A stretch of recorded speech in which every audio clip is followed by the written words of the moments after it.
অতিরিক্ত police super কাফি গ্রেফতার। আশুলিয়ায় ভ্যানে লাশের স্তূপ জ্বালিয়ে দেওয়ার ঘটনা কেন্দ্র করে তিনি শাহজালাল বিমানবন্দর দিয়ে চেষ্টা করছিলেন পালিয়ে যাওয়া।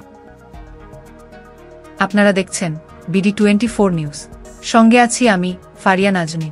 এতক্ষণ শুনছিলেন শিরোনাম, শুরু করছি আজকের সংবাদ। সাভারের আশুলিয়ায় ছাত্রজনতাকে হত্যা ও মরদেহ আগুনে পুড়িয়ে দেওয়ার ঘটনায় অভিযুক্ত ঢাকা জেলার সাবেক অতিরিক্ত পুলিশ সুপার মোহাম্মদ আবদুল্লাহ হিল কাফিকে গ্রেফতার করা হয়েছে।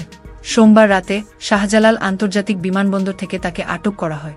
29তম BCS এর কর্মকর্তা কাফি সাভার ও আশুলিয়ায় 18 জুলাই থেকে 5 আগস্ট পর্যন্ত আন্দোলনরত ছাত্রজনতার ওপর পুলিশের হামলার ঘটনায় নেতৃত্বে ছিলেন। 5 আগস্ট ঢাকাসহ সারা দেশে ছাত্রজনতার অভ্যুত্থানে পালিয়ে যান শেখ হাসিনা, তাই দুপুর থেকে বিজয় উল্লাস।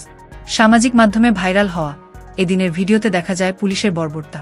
কাঠের ভ্যানে কয়েক স্তর মরদেহ, গুলিবিদ্ধ আরও একজনকে ধানের বস্তার মতো ভ্যানটির উপর ছুটছেন দুজন পুলিশ।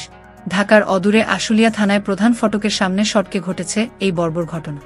আন্দোলনরত ছাত্র জনতার 6টি মরদেহ উদ্ধার করা হয়।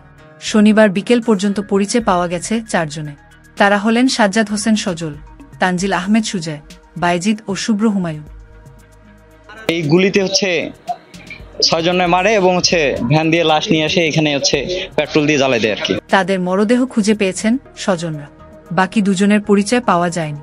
বর্বর এ হত্যাকাণ্ডে সাভারে কর্মরত ছিলেন ঢাকা জেলার সাবেক অতিরিক্ত পুলিশ সুপার মোট আবদুল্লাহিল কাফি। সে সকল হামলায় পুলিশের গুলিতে নিহত হয়েছেন 75 জন। গুলিবিদ্ধ হয়ে হাসপাতালে চিকিৎসা নিয়েছেন 4.5 শতাধিক।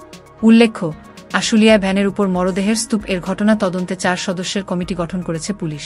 রোববার দুপুরে ঘটনাস্থল পরিদর্শন করে ঢাকার পুলিশ সুপার আহমেদ মুরিদ বলেছিলেন, ভাইরাল ভিডিওটি পর্যালোচনা করে ঘাতকদের চিহ্নিত করা হয়েছে, তবে তদন্তের স্বার্থে তাদের নাম প্রকাশ করেননি তিনি।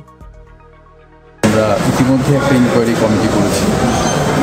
ইনকোয়ারি কমিটিটা এটার ব্যাপারে তদন্ত করছে।